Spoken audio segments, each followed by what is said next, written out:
I'm sure, as most of you know already, that my name is Kat, and I'm really big into the age play and the ABDL thing. But today I want to talk to you about children in different countries. And one of the reasons that I want to bring this up is because children in other countries don't have the same things that we do, and I think that's pretty obvious. Obviously, there's a social stratification system, um, but in Fiji, their primary language isn't English to start out with, and then when they get a little bit older, then English is incorporated into school. But I think that the only way to be successful in this world is to try and apply higher learning and find your place in the world. And I think these kids are really given a disadvantage because they don't have things that normal kids have. So one of the things that I made it my business to procure for them are these little learning leapfrog things. And I have 4 of them. I bought 4 of them. Now, there are actually 9 kids in this age range. However, I figured, they could all share. But then what I did was, each kid who fits into the age range that they can play with this and have it be educational, each kid got a different one. So you have things like mathematics with the Little Mermaid, and you have a Toy Story one, which is an Explorer one, so they have science too. And I think that's really going to be great for the younger kids because they need a head start. And I'm hoping that at least the younger kids who are part of this, orphanage, hopefully they're going to start getting more things, because as my, nonprofit starts eventually, then we'll be able to do more and more things. And I don't know how long it takes each child. I haven't been there yet. But I plan on talking to them about, well, how long does it get till a child gets placed? I want to know all of these answers. And I'm hoping that the administrators are going to let me interview them as well, because I think with just more awareness, we could really, do something spectacular. We can make sure that these kids have great clothes that, aren't secondhand and worn down and thin. Fiji clothes are very thin. They don't know what soft is. The average wage for a Fijian person, and a good wage for that person, is about $2.50 Fiji dollars, which translates to $1.20 US.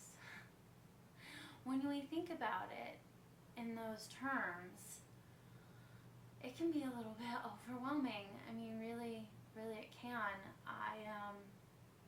That's not enough money to live off of. And they do the best that they can, but even things like nail polish, that are $5, well, are they going to spend it on nail polish, or are they going to spend it on food?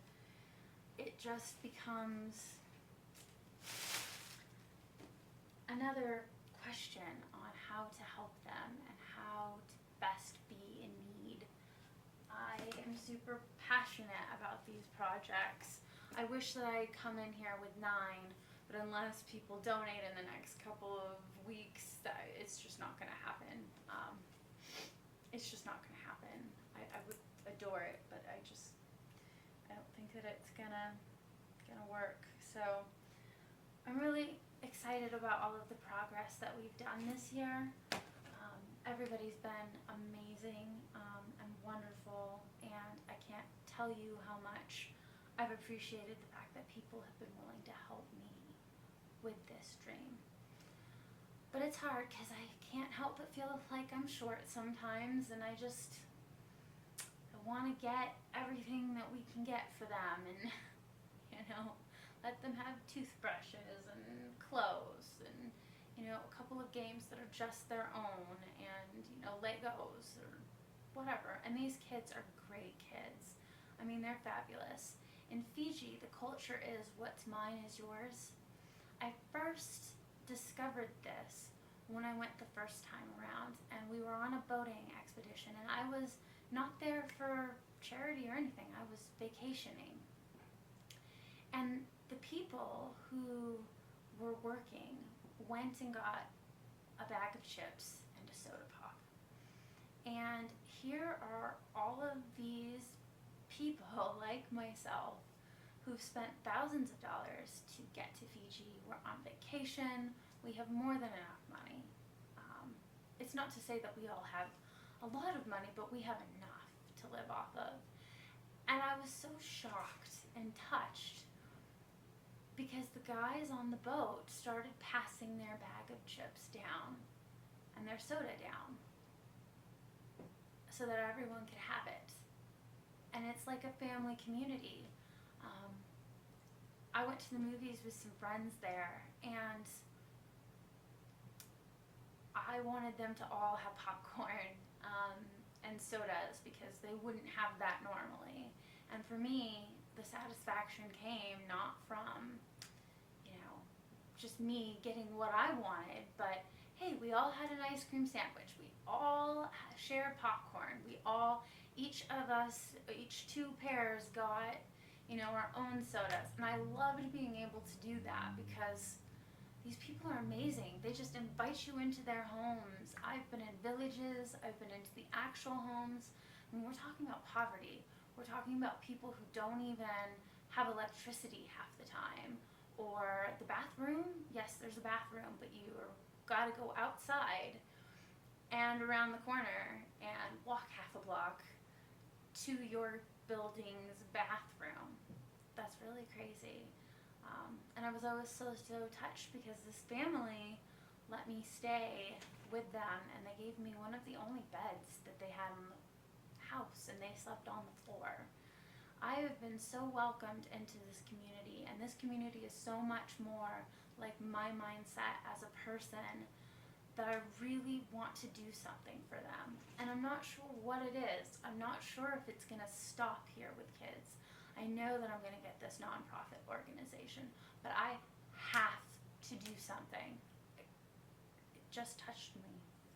It just touched me, and I felt like I could breathe again, when I found my purpose.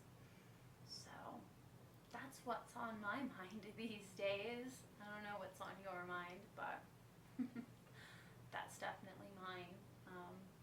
Thanks for listening to me, everyone. I really appreciate it.